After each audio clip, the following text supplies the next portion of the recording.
So what is design thinking? Design thinking is not so much about design as it is as much about thinking. It is a process. It is a process of thinking. It's come to be known as design thinking primarily, and I think so because it's been popularized by the design company Ideate, which has been a leading design company in creating products, even for that matter. Your shopping carts in malls were first created by Ideate. So it was first designed by them. And they have designed more than 1,000 products for companies. And they utilized a certain framework to go through, to understand what customers want and how should they design products. So they thought more in terms of building experiences for their customers and less about the look and feel. So the look and feel is all part of it. So that's the first thing. It's less about design and more about thinking. The design follows once the thinking process follows. So this is how a typical design thinking room looks like. Okay, you would have all stakeholders, multiple stakeholders from multiple functions coming together, including the customer. In Microsoft, if they couldn't have the customer in the room, there's an example where they would create a persona of a person, in fact, a full body, a life-size mannequin, call it Linda maybe, and they would have that person sit in the room, which is a mannequin, and think from that person's perspective, think from the customer's perspective. So in a way, the customer is also there in the room, and all of the stakeholders, your engineers, your designers, product managers, salespeople, could be from marketing, could be from finance, so on and so forth. And it's fun because you can see how colorful it is. It has got a lot of color pencils to work with. So it takes you back to your childhood.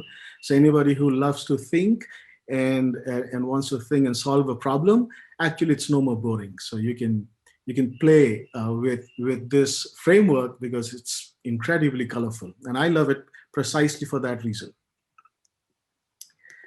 Okay, moving on. So let's take a definition of design thinking, and feel free to communicate as much as you can, because I hope you can hear me. I don't hear anybody, so it feels more like a monologue. But try and see if you can interact in between and ask some questions. So the definition of design thinking, and this is how I am defining it, is an empathetic way of thinking how to solve human problems. So the two key aspects are empathetic. So it's an approach. It's a systematic approach towards solving a problem, and it's essentially human-centric. So these two aspects, if you bear in mind, then it starts demystifying what design thinking is all about. Now the question is, why should you even bother about this mode of thinking? All this while we have been thinking in a certain way. Why is design thinking now popular, or why do we need to even give it any sort of importance? It's because we now live in a world of extremely high uncertainty.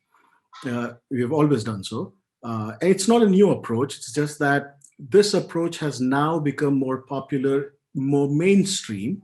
And what was being used by a few product companies, so to speak, to solve problems for their customers in terms of creating products that look good and is incredibly useful, we can see that this framework or approach can be applied to our lives as well, wherever we are in a state of high certainty. So we have a problem, but we don't really know how to navigate through that problem.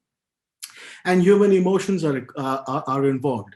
So really, you can actually use it to solve problems with your children as well. So if your child is undergoing a certain problem, you can actually deconstruct that and be able to help your child as well by solving your child's problem. And that's how powerful this tool is.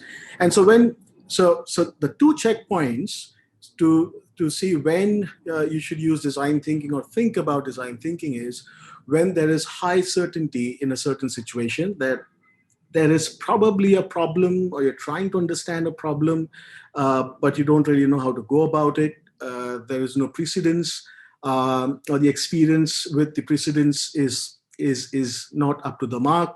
Competition has caught up. Something else has to be done. COVID-19, work from home. This is a situation that has thrown a huge amount of uncertainty in our face. We HR leaders primarily have to now deal with what to do, what not to do in terms of creating experiences for their employees, how to keep them engaged, how to create serendipitous environment for them to synchronize, to be able to talk to each other, not feel alone, not feel lonely. So a lot of emotions involved there. So I hope this connects. But is it just about human beings?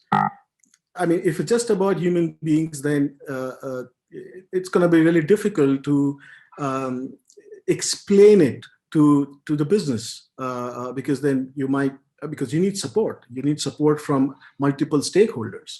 And that's why, while human is at the forefront of when you think about applying this approach to solve a problem, and hence it is a problem that is desirable to be solved. Not all problems need to be solved. So again, that is important to understand. Not all problem needs to be solved, but the problem that is desired to be solved has a business viability, which means it makes sense in terms of business. There is an ROI that can be fetched through it if you think hard. And it should be technologically possible to do it. I mean, for instance, right now, if hologram is technologically feasible, but not viable because it's extremely expensive, you cannot use hologram for team meetings right now. And let's say holograms were not feasible. So then even if you could create some budgets, but the technology is not available. So, and hence, it's a balance between desirability of what problem to solve of the human being, and what is meant by design thinking process. So any questions? I can take them right now, or I can move ahead.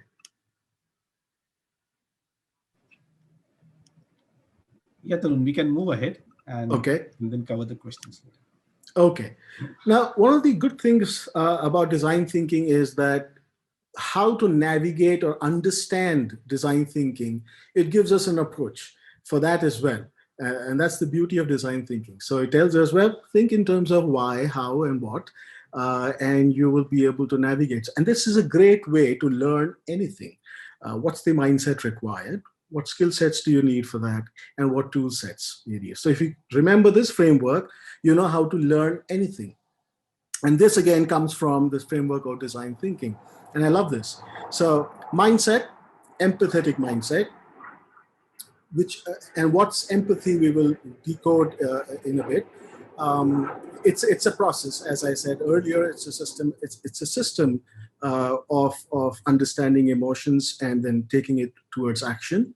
Skill sets that we require is specifically systems and process. What do you need to know about them? And tool sets include your stakeholders, your frames, your frameworks, that room that we showed, those pencils and colors, and a thought process, of course. So let's start with the mindset. So why design thinking, right? So that's the fundamental question. That's because it is slow and it's deliberate. It's not fast. So it's not something which is linear. So it's not something you already know. If you already know the answer, if you already know the solution, you don't apply design thinking. It's only applied when there's uncertainty, but then you don't rush into it, which means you don't use your type 1 style of thinking. If, some of you who might have read this book, Thinking Fast and Slow by Daniel Kahneman, would be able to understand this faster and better. But let me give you a quick example. So Daniel Kahneman and Amos Tversky, they 40 years they spent in researching human behavior, and one of the and they have written multiple papers. And one of the bestsellers, the book is Thinking Fast and Slow, which came out after they won the Nobel Prize. Uh, uh, Daniel Kahneman won it. Amos Tversky had passed away by then, so posthumously it was not possible to give it to him. Just a brief note. So what they found was that we have two types of thinking. One is thinking fast, which is intuitive, and the other one is thinking slow. So for instance, let's take an example. 2 times 2, pop comes the answer 4, right? 10 times 10, pop comes the answer 100, because somewhere it's there in your memory and it manifests from there. So it's a thumb rule. So you know what the thumb rule is, and you apply it and you have the answer. But let me just say, you have to equate 27 times 350. Now you need a little bit of thinking to do. You might even need a pen and paper to calculate and say what that is. Similarly, most of our thinking, which is used as fast thinking, we make a lot of mistakes when doing that, because those come from our biases, our beliefs, and we create certain thumb rules. Your stereotypes, prejudices that we create are all part of our system one thinking. And when we slow it down in any situation to think a little bit more deeper, we let the emotion pass, and then we go deeper into breaking things and narrowing down and understanding what the solution could be or what the answer really is. And that's why it's easy to compute 10 times 10, but difficult to compute 27 times 350 unless you're Shakuntala Devi, of course. For her, we'll take another example. All right, so let's demystify empathy. So I've been talking about slow and deliberate. We have been talking about empathy as a process. So why empathy, and why is it a slow and deliberate process? So empathy is not an emotion. Empathy is a way of understanding your surrounding, specifically what to do. It has got all three components: the neurological, psychological, and sociological components, all three meshed together. We, as human beings, the first thing that occurs to us is a biological tool that we use, which is a result of millions of years of evolution. Is we use our emotion as a compass. Our emotions, I mean, so when people say don't be emotional, it really doesn't mean anything. It's important to feel that emotion. What are you going through? What's that feeling? And there are 6 basic emotions, but then you have simple. Those are simple emotions, and when you combine them, you have complex emotions. For instance, a simple emotion would be fear. Another one is surprise. A complex one would be shock, which is both surprise and fear put together. So happiness and sadness, these are simple emotions. And that's the first compass. So our feelings dictate what we're going to be thinking and how we're going to be thinking. It's not the other way around. It's not we think first and then we feel. It's the other way around. We feel, and then a thought triggers in our mind, and that's empirically proven through neuroscience. And that's why they say that even before you make the decision, your brain has already made it. It's specifically born out of how you feel right now and what's your thumb rule. Let's take an example that, let's say somebody has the habit of shouting. Let's take that as an example, right? So whenever that person is stressed, that person shouts. Now, if there is a situation that is presented, which is stressful, that person most likely would shout instead of, even if it's a room full, the person may lose control and shout instead of taking a step back and thinking and doing the right thing, maybe not shouting and try to maybe converse and create a dialogue. Because that's a habit that has been built, and that's the system one way of thinking, which is more intuitive. and quick.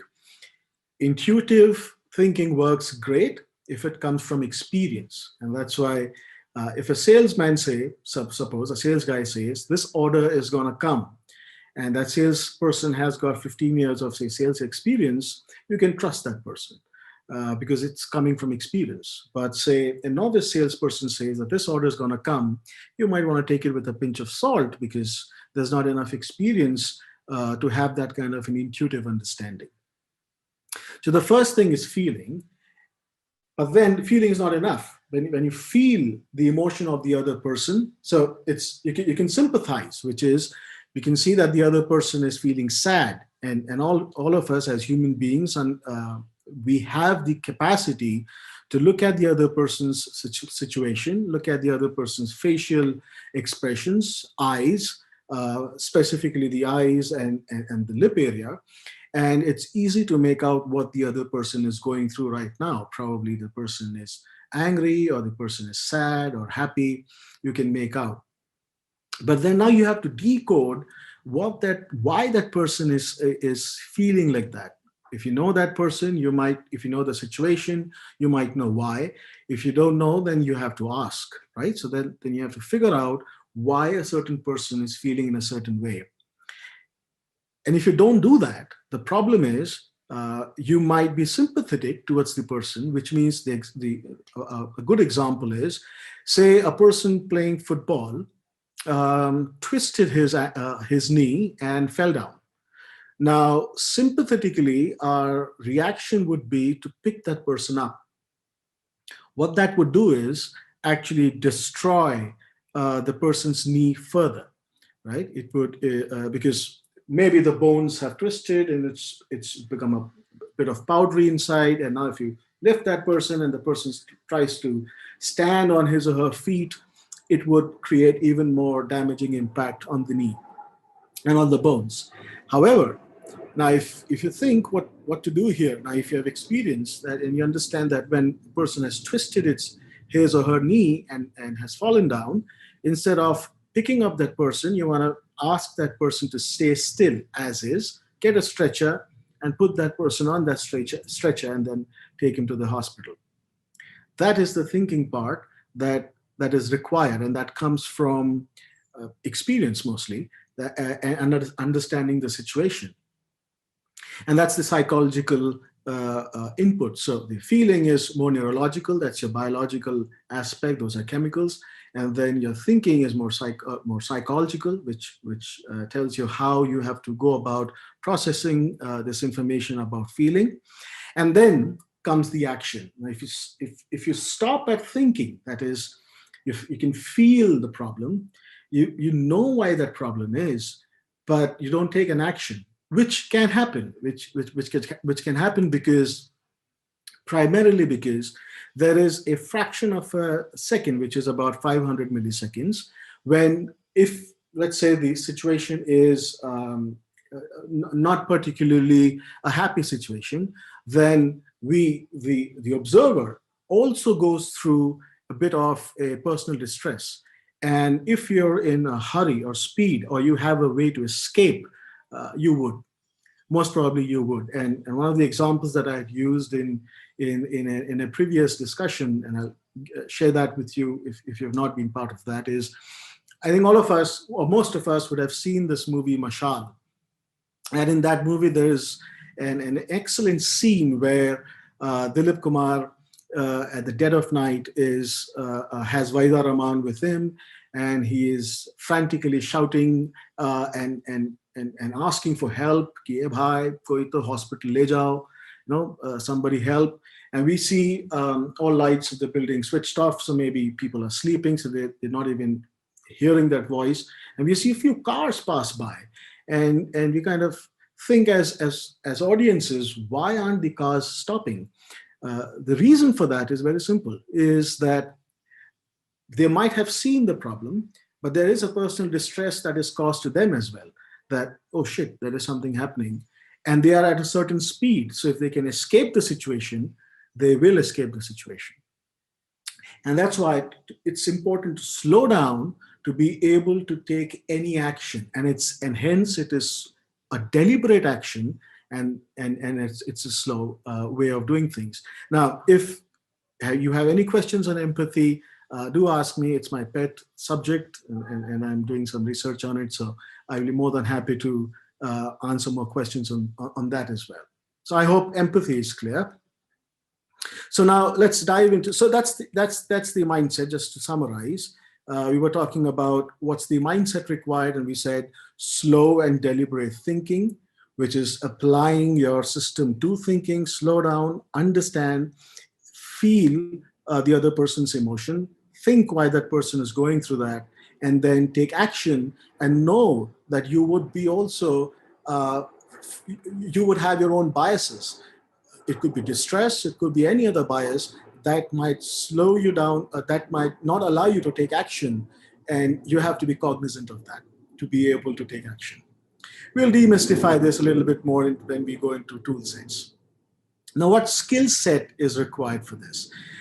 The skill set is necessarily, again, the thinking process. So most of us, we are, I mean, through our education system, we are, this is how we think, because, which is linear, that if the teacher asks us a question, we're supposed to know the answer. We're supposed to remember and know the answer. We are hardly taught how to approach a certain problem and how to reach a certain answer. People with science background might have a slightly better edge. I studied commerce and I mucked up a lot of stuff. So I know that a lot of my thought process has been linear, rote memorization, and that's how I've mostly passed in my school days. And I'm making up for that now by using a different approach of thinking and learning. And that thinking and that process is, you might have come across this as well, which is divergent thinking. That is quantity first, quantity of ideas first. So if this is a problem, what could be the possible solution? So you might have 100 ideas. So you don't settle for the first idea that comes to your mind. Generally, the first idea or the first few ideas are not so great. Also because statistically, if you are thinking of that idea, probably another 30 people would also think of the same idea. So there's going to be nothing unique about it. It may not really create that kind of impact or experience that you might want to create. So now let's take this example of the HRs trying to create an experience for their employees. First of the few ideas that would come with the problem, say work from home, would be ideas that you would have picked up over the web while reading maybe an HBR report or talking to a colleague, another CHRO, what that person is doing in his or her company. And those would be the few ideas that will pop up in your mind. Those may not be the best ideas for your company. Why? Because in your situation, things might be different. Maybe the person you have heard this from is a service company and you're a product company. Maybe the person who has advised you has employees who are mostly salespeople, and you have a company that has got mostly engineers. So it's going to be, you can't compare these two personalities, and you cannot be doing the same thing that's being done in that company. So you cannot imitate. So then what do? You bring in as many ideas as possible. So you diverge, and then you converge on the ideas. You chop, and you reach a certain limited number of ideas from there. So that's the skill set that is required. Trust me, it is incredibly hard, and it's easier to say that get as many ideas as possible, and that's why I think human beings are a social group, or we are gregarious, because individually we can only think so much. The best of the best, the genius, even Elon Musk for that matter, would be able to come up only with a limited set of ideas. But when you are with a group of people, primarily stakeholders who have knowledge about a certain subject or their area, or can bring in diverse perspectives, would be able to give you or come together with a multitude of ideas. And that's why it's important to have multiple stakeholders and multiple people to come together and discuss a certain problem rather than a single person or you alone going after it like an ekla chalo re. You don't need to be ekla chalo re. Get people together, right? So that's the skill set you require. And the system that that we require is iterative, and this is where we're going to spend a little bit time. I'll go through this one by one. So the first thing, what happens? So we said it's a systematic approach. So design thinking is an empathetic, systematic approach. So what's that system? The system is what happens first, what comes next, and then what comes next, right? So that's a system. So the first thing, obviously, is what's inspiring. What has happened? It could that defines the purpose. For instance, COVID-19, work from home. Now that's something that has now pushed you to think about a problem, and hence now you have to think about it. But there could be situations where maybe COVID-19 has not happened and you don't have the situation, but you still could find, how do I make this better? Or how do I do this in a different way? How could I increase profits? Or how could I increase revenues? Or how could I make my employees happier? How could I make my employees find their ikigai, find their purpose? That could be an inspiration. And that's half the race one. If you have the purpose defined well, why are you even delving into this approach of design thinking? What is that you're trying to solve? It's not a problem. We're not still talking about the problem. We're just saying, how can we make something better? And it's an inspiration. For instance, I'm thinking about, how do we ensure that the world that is going through about 30% does not adhere to health prescriptions or do not adhere to treatment, be it from mental health to diabetes to thyroid patients. They miss their medication. So the inspiration to me is, how do I help people not miss that medication? And now we have to go deeper. I don't know the answer.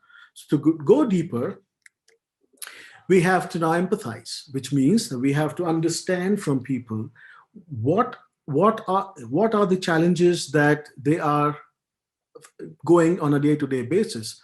A diabetic patient might say that, well, there's nobody at my home, and the nearest pharmacy is miles away, and Pharmeasy and Medlife are not supplying in my area. So that could be a problem. In another area, there could be another problem. Another person could have a different type of problem. So you go and try and spend time with people. And this is where your research comes to play. So it's a qualitative and quantitative research method that you apply. And the most effective is the ethnographic research. Ethnographic research means that you watch and observe a person in real life to see what that person is undergoing, what problems that person is undergoing in that scope of, in that area of problem that you're trying to solve. For instance, if an HR leader wants to know how to help their employees work from home better, they would actually need to visit a few employees at their homes and try and see if they can spend some time to see what problems they could face at home, and then create a category, and for those categories start solving the problems. This is the best way to be able to approach it. And then obviously, once you have a whole list of data that you would have from while empathizing and while conducting your research, then you have to sharpen your focus on the most important problems that you can solve. So you'll have 10 things that will come out of your research, of course, and then you narrow. That's where the divergence and convergence way of thinking comes to play. So first you collect as much of data as you can, and then you narrow down. Remember that at this stage, we are exploring problems. We are not ideating. No solution, not thinking about any solution. So that's very important, and that's the hard part. And that is where design thinking is an art that needs to be practiced. It's like painting. It's like making a movie. It's like doing anything which requires you to do repeatedly. So the more you do, apply this system, the more you learn. And you will realize how difficult it is that when you're searching for problems, our minds, our brains, which are goal-oriented, tries to jump into solutioning even before understanding the problem deep enough. And this is where you have to pull yourself back. And that's why it's a great idea to have more people, because more people, then somebody would obviously object and say, I think you are now getting into the solution zone. Hold on. Let's stay with the problem. Let's stick to the problem. So that's an important thing to understand here. And obviously, when you're listening here, you're not listening to coach. You're listening everything. You're taking all the information inside, because our motive there is to understand, not to explain. So that's an important part. Again, not an easy thing to do. As human beings, we are very incredibly hardwired by this time. Kids do this very well. Kids are by birth design thinker. So we all born design thinkers, actually. We live curious, we're inspired by something, and we really observe intently. We have no idea how to solve it. But over a period of time, we lose that. And so design thinking, in a way, would reconnect or should reconnect you to your childhood way of thinking. So color pencils and those Post-its really help. The next stage, of course, then is to ideate. So now we have a bunch of problems, and we have narrowed down the problems, and we have got now, say, from 100 problems, we have drawn insights, and we bunch them, and we say, all right, these are the 20 problems to solve. So for each of those problems now, what would be the solution? What could be the solution? And at this point in time, when you're solving, you again generate multiple solutions. So again, you diverge before you converge into a certain solution. So for each problem, there could be 20, 30, 40 solutions, ways of solving those problems. So you bring them all out. Again, the first few ways of solving is always mediocre. When you go deeper and think more, and you let that simmer in your mind, you have more stakeholders, they pop up something. There's an example where, and I don't know how true this is, but if this is true, this is awesome, that when Colgate was having their meeting with their product managers, and they were trying to see how they could increase the sale of Colgate, it was actually a person who delivers tea, who used to deliver tea in office, who said, well, if you want the consumption to rise, just increase the size of the mouth of the tube. That way people would use more, and you would be able to sell more. So that idea had come from somebody who was serving tea. So ideas can come from anywhere. Human beings are brilliant in the way they process information and they think. So the idea here is to get as many solution ideas as possible. And here the core aspect to remember is, do not judge a solution even before you have taken it into account. So right now we're deferring all judgments. We are not saying, oh, this is a bad solution. Oh, this is an awesome solution. No, we're not doing that. We're just taking solutions and we're putting them all down, and we will judge a little later. Now we see that this is a iterative process here. This is iterative because we might realize that we probably haven't defined the problem right. So let's go back and define the problem right. Maybe we have not really gathered enough data to get the problem. We have hurried it up. We just spent time, but we really don't have enough information. No problem. Go back and iterate and go back to empathizing, spending time, go back to research and gathering data, define the problem again, and then come back to solutioning. That's fine. So, and hence, it keeps design thinking in a way keeps us real instead of getting us to fulfill tasks for the sake of it, right? After ideation, obviously the next stage is, so now once we have narrowed down certain ideas, now comes the time where we have to get it tested in the real world. And this is where the judgment happens. So it's not it's not the thinker, it's not the designer, it's not we who are designing the experience, who are thinking. It is okay. It is for whom we are designing is who is going to. Let me just try and go back.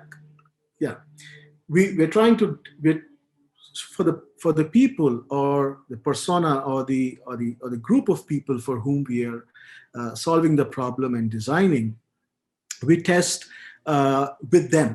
So now that's the real test. So they would judge whether the problem that's been identified is right or not, whether the solution that's being provided is helpful or not.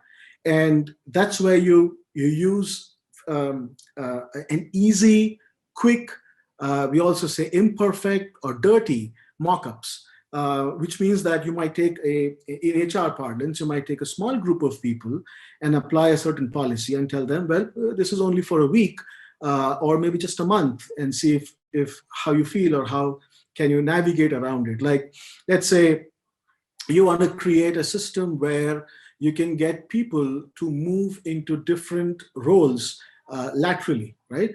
And this could be for anybody. So you would say, all right, this person is in engineering right now, and I want to move this person to sales.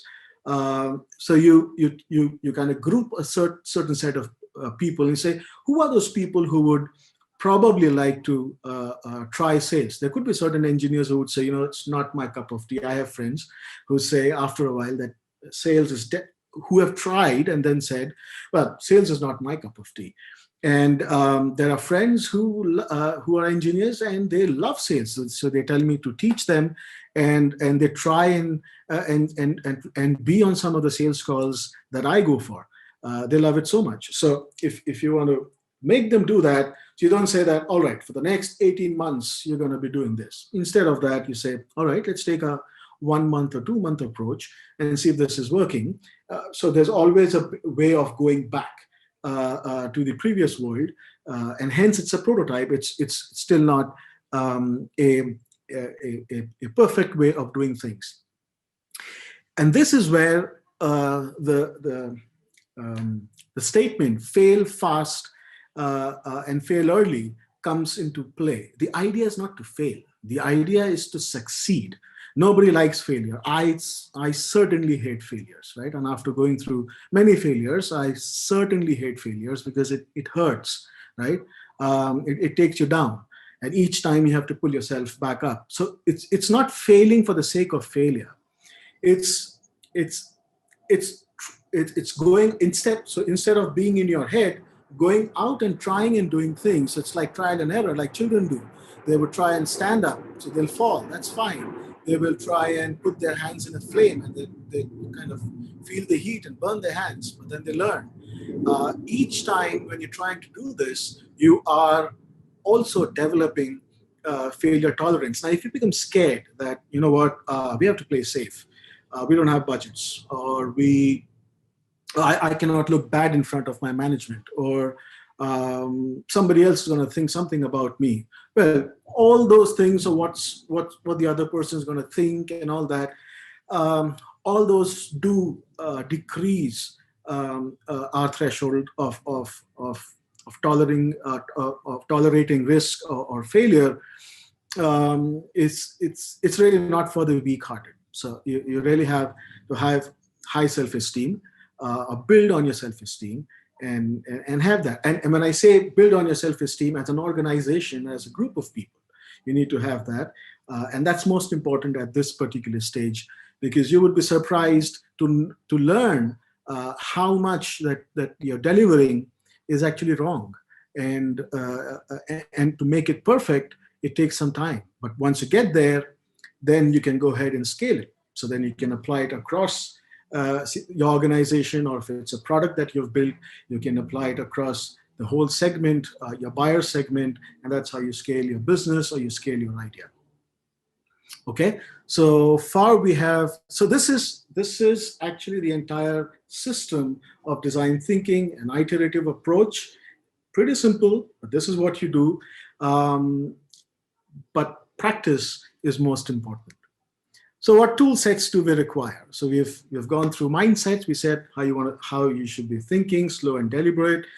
We went through the skill sets. That is, what's the process that you should be following? What's the system that you should be taking? Tool sets. This is far more easier. As you could see here, there are lots of post-its. So stationery obviously is important. You need a room. It's always better to have a horizontal room, so you have a larger room space. If not, then there are some digital tools also that you can use. In Visio, you can go to any website, just Google and say design thinking tools, design thinking web pages, and you'll find some of the companies who are trying to provide a design thing. So people use Sketch, Figma as well.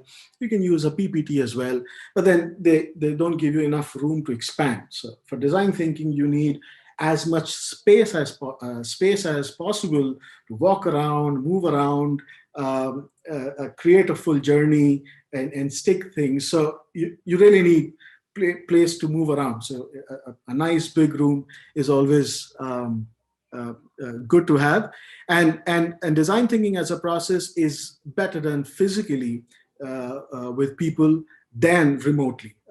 I have had both sorts of experience, and I would say it's a 1912, so 1920, which means that 1920, which is that the online way of doing design thinking is a little bit not so great.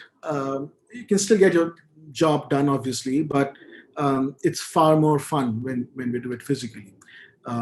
It's like painting with everybody together, or you're painting alone at home and sending across, right? So these are some of the tools that you require in terms of artifacts. One of the most important framework that you can use, now there are multiple frameworks, empathy maps and so on, pain gain analysis map, empathy map. This is a comprehensive tool, which is a customer journey map. We call it customer journey, could be employee journey, basically a human's journey map, right? So we use a template like this.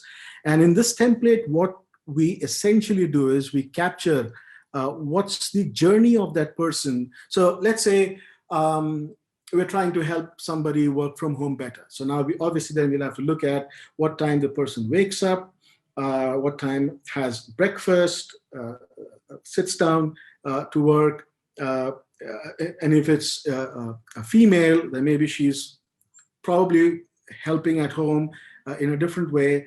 Males are also now helping, so I think those barriers have come down now.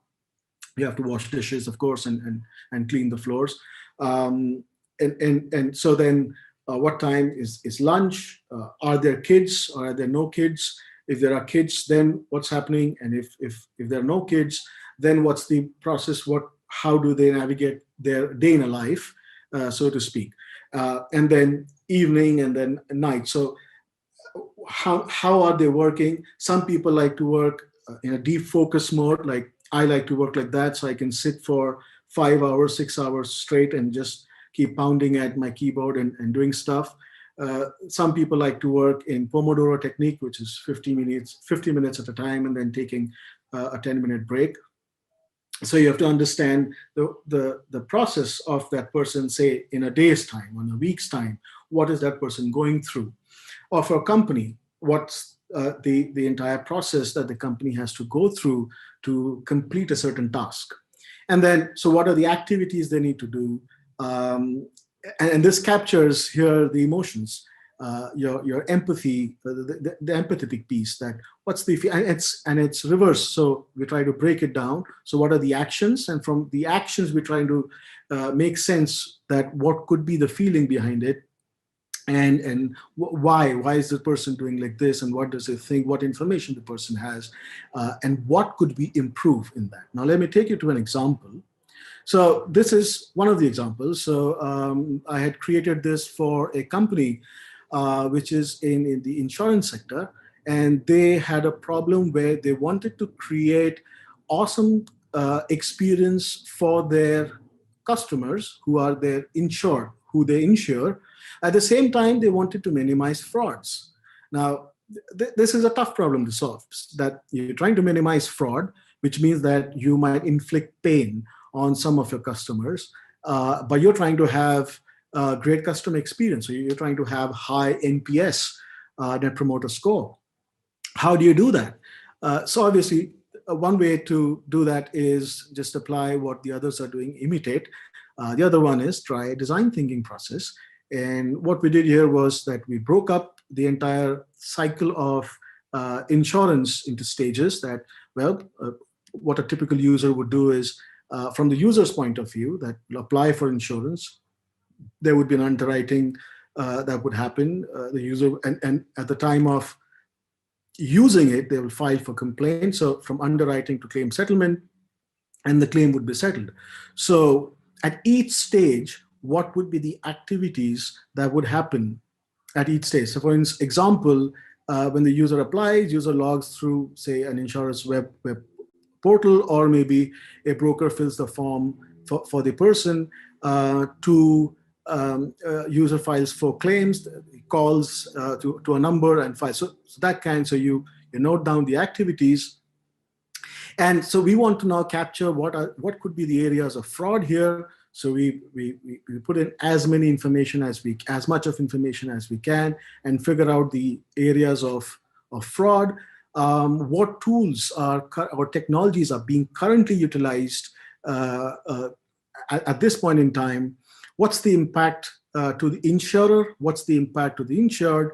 And hence the feeling is captured as well. And this is a perfect way to understand where work needs to happen so that you can create an awesome experience. So the next part would be to create a proposed journey map, a new type, a new experience, a new way of doing things, right? So it could be, again, the same set of activities, slightly different. So use a different way of doing it. So maybe like using Aadhaar card, and it's like from one place, all information is being utilized. What kind of frauds are being then narrowed, being saved, and what cannot be saved? What would be the change in technology? So are those technologies feasible? So only feasible technologies go up here. Some technologies may not, like blockchain, while it's being mentioned here, maybe blockchain is still not at that stage to be utilized. So then that will fall down, and this may not be perfect. But then what would be the impact to an insurer? What would be the impact to the insured? And so are we then creating a happier environment for both the insurer and the insured? So in a quick glance, this is a template that can be utilized for design thinking. Let me give you another example. This is, so this looks great when you do it on a sketch or something. This is all done by hand, and most of the design thinking work is done by hand.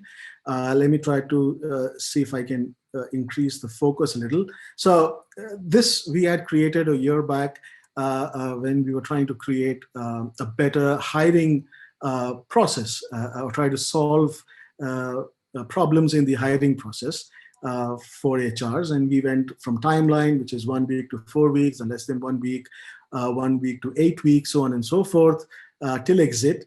And what are the stages, right, from business requirement to management decision to candidate identification. So what would be the activities? So what would be the customer journey? Who all will be involved? What would be for each? So this is a hiring manager, team manager. I can't read it right now here. So for all of them, we created what would be their feeling, what would be their thinking, and how would and what can be made better. So this is one of the examples of how you create. So these are all white chart papers that we put on a wall. This is in my house, in my previous house, and you write everything on your post-its, and you post it there. And then why post-its? Because it's easier to remove or easier to move around. So and that's why we use post-its. Make sure to have good handwriting, or use the person who has better handwriting to write it down. Otherwise, you'll be ineligible later. And this is my last slide. So if you want to learn more about design thinking, there are a few books that I've listed down here. One of my personal favorites is the one by Dr. Pawan Soni, which is Design Your Thinking. It is a new book, and I found it exceptionally helpful. The reason is lots of stories, all stories from India, written by a practitioner. So he conducts workshops for design thinking, and a lot of things that I have shown in terms of images, I have borrowed from his book. So this is a good book to pick up, and this will give you a much more detailed and better flow with stories and examples to understand design thinking better. So with this, let me stop my presentation. If you have any questions, you want me to go back to any slide and explain that further, let me know. So we have one question that we have received from Dr. VLN pertaining to empathy, the slide that you had shared on empathy. If we're an addictive trait and become routine with time, will quality of design thinking become saturated and yield low returns on implementation? Okay, I want to hear that question again. I don't think I have understood the question. Let me just go back to, just give me a second, let me just go back to that slide. Okay, here's the one. Yes, what's the question? Can you tell me again? It's on the empathy one. If were an addictive trait and become routine with time, will quality of design thinking become saturated and yield low returns on implementation? Okay, so that's a good question. Okay, yes. So if you're going to apply the same habitual, rote memorized way of doing things, two things can happen. If it's coming from deep experience, deep expertise, it's a boon. But if it's coming from, say, hearsay, something that you would have heard somebody say, and it's just the way you feel, and you're applying that thought process, but may not be applicable to the other person for whom you're trying to solve the problem, then it becomes a bane.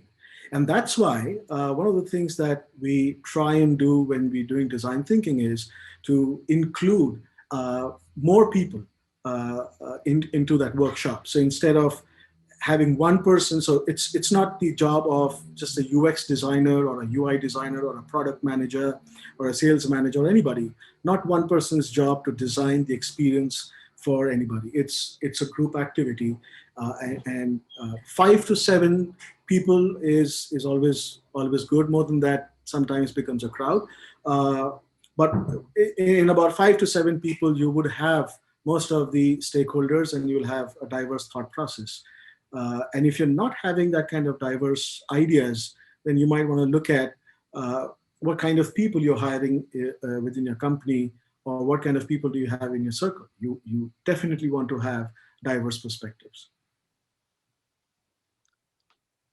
Thank you, Tarun. So coming to our next question, that's from Tushar. How do we align employees' individual objective with organizational objectives using design thinking technique? Example, based on strong business need, management wants 5 employees to change technology stack from X to Y, whereas 3 out of those are not okay with the new settlement. At this, as this deviates them from individual objectives. Being an HR manager, how do we act on this? Well, no straight answer, right? So complex problem. If it's a complex problem, which means that we don't know exactly what to do about this, there is no precedence which has worked perfectly in the past. Obviously, there's human, so it's going to impact the morale of your employees. But there is a business need. So just like the example I gave for insurance company, that they wanted to stop frauds or minimize frauds, but at the same time, they did not want their clients or customers to feel unhappy. So how to balance that? And hence, it's important to get the stakeholders into a room and first understand, question why. Why does the business require that sort of, so why does the business require that there should be this kind of a certain change in the KRA of the engineers. What's stopping the engineers from moving into that direction? What are the fears? What are the opportunities and fears there? The HR can help moderate that. So the HR here becomes the UX designer, or I would say the design thinker. It's not one person's job to solve, right? But somebody can moderate. So so that person can bring in people from business and people from the other side who are being affected into one room, and probably set up a 2-day workshop or 3-day workshop, and break it down, or spend some hours to break it down one piece at a time, and see where the problem is, and then try to start solving from there. It's possible to solve. Thank you so much, Tarun. We have a next question from Ritesh, who is asking, how can design thinking help in change management process? Okay. So again, it depends on. So design thinking is to, I would say, I think a good line that I read in Pawan Soni's book is, what Six Sigma is to quality, design thinking is to experience, right? So if you're trying to make any change, that means you're going from a certain situation to an uncertain situation, and if that involves human beings' lives, then you might want to look at what are the areas at which it will impact the person's life. Now, there would, again, as I said, multiple stakeholders. This design thinking essentially is a process of change management. It is essentially a process of changing the way people do things today to how people would be doing things tomorrow, right? So it is indeed in itself a process of change management.